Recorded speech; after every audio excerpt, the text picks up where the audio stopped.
Thank you for this opportunity. I'm a former school psychologist in Massachusetts, as well as currently I'm a professor at Northeastern University.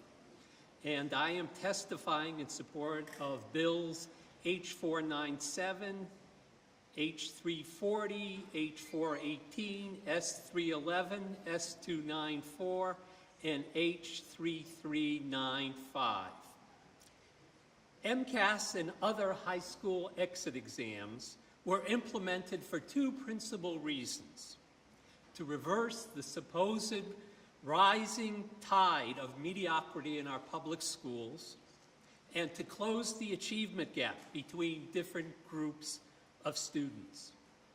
The best available research, including the research reviewed by the august National Research Council, indicates that these tests accomplish neither of these aims, but instead harm many of our most vulnerable students. One of these negative consequences is the disproportionate denial of diplomas to students with disabilities and English language learners. The MCAS diploma requirement has been exacerbating instead of diminishing the opportunity gap for these students. In 2010, 69% of the high school seniors who failed to pass the MCAS were in special education. By 2014, that number had increased to 75%.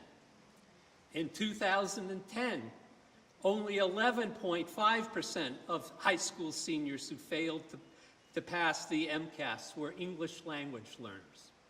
But by 2014, that number had jumped to 18.5%. I'm in favor of standards, but in what moral universe is it justifiable to have a standard that almost exclusively denies high school diplomas to English language learners and students in special education?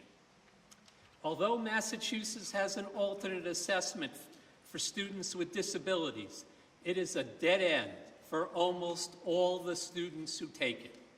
Last year, only one of 964 high school students, you heard me correctly, only one out of 964 high school students in special education who attempted the English Language Arts assessment, alternate assessment, was able to score needs improvement or higher.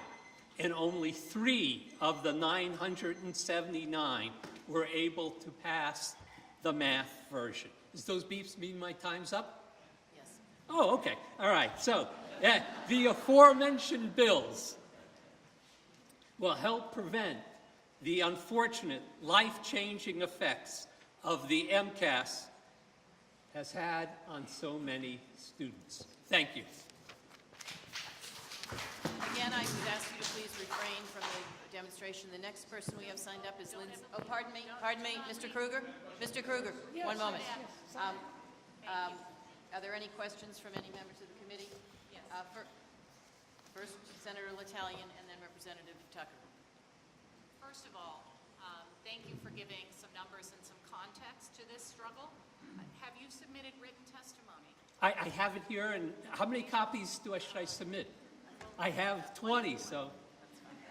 As many as you have, but if you've got one, that's sufficient. I mean, okay, so that's what I was trying to drive at with my question earlier with someone who was talking about creating portfolio assessments. And so I thank you for giving context to this. I am actually the sponsor of the Senate version of the bill that would say that if someone has met all the graduation requirements, they are allowed to matriculate and hopefully move on, because I do think we need to be about people's success and not their failure, playing to their strengths, and we need to be creating more opportunities. So I just really want to thank you for that, and I just really would, I was writing as quickly as I could, but I'd really like you to give that to us, because I agree with you, standards are important, and I'm very sensitive to the commentary that was made by the two folks that were in favor of Park for making sure that people do have the 4 C's that we used to call it: Andover, critical thinking, creativity, collaboration, and communication.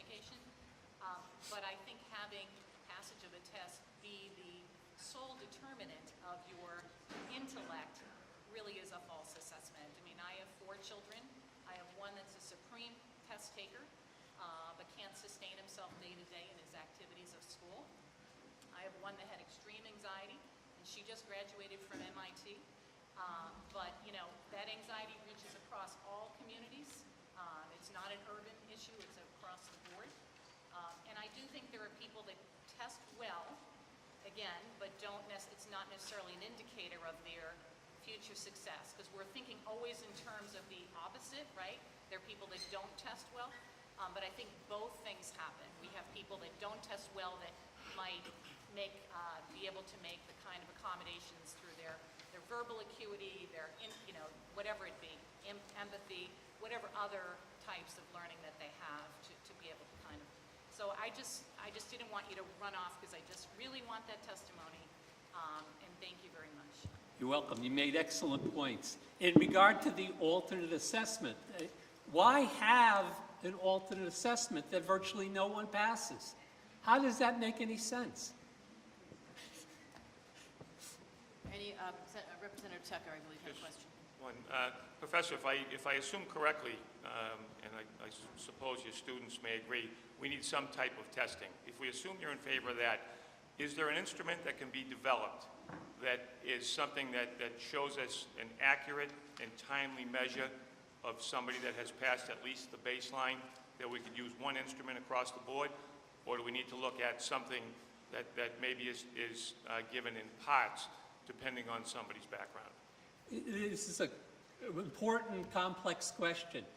Different assessments have different purposes. The MCAS it was designed to, is one measure among many potential measures.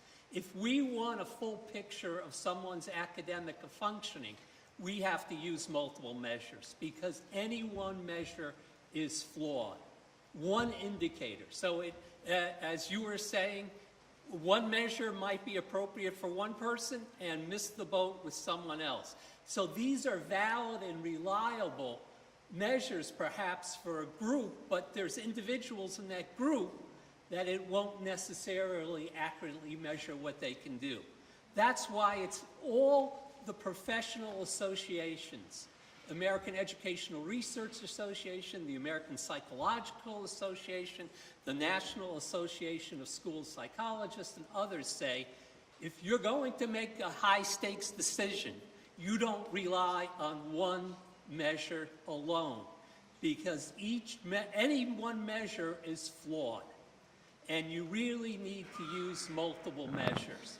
Well, if I could ask you the same question Yes. I asked the Secretary, is it possible that we can develop, and I said the same thing to him, we have some smart people in the state, is it possible to come up with some type of instrument that can be used, that can give us this information in a timely and accurate manner, or do we need to give the nuclear option, get rid of it, and look at something totally different? Well, yeah, there is, but my testimony pertains to the high-stakes contingency, which changes the nature of testing and puts a lot of pressure on people to teach to the test if it's high stakes. Right. And you're going to hold teachers accountable, students, schools.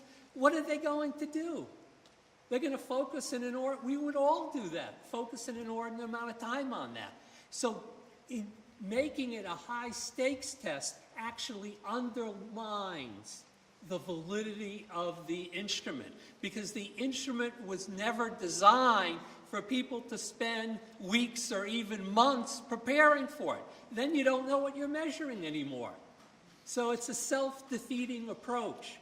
And this was written by this was pointed out decades ago by a well-known researcher by the name of Campbell. It eventually became Campbell's law.